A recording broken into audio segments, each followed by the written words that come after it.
যারা আমাদেরকে ভাইদেরকে শহীদ করেছে, খুন করেছে, তাদেরকে আমরা বিচারবিহীন বাংলাদেশে ছাড় দিব না।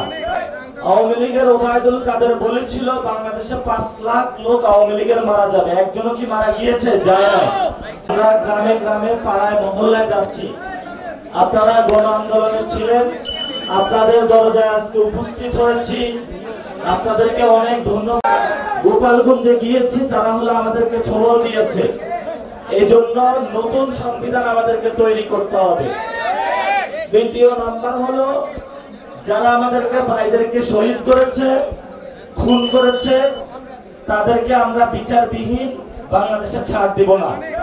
আওয়ামী লীগের ওবায়দুল কাদের বলেছিল বাংলাদেশে 5 লাখ লোক আওয়ামী লীগের মারা যাবে, একজনও কি মারা গিয়েছে? যায় না। আমরা তাদের মতো হিংস্র এবং বর্বর না।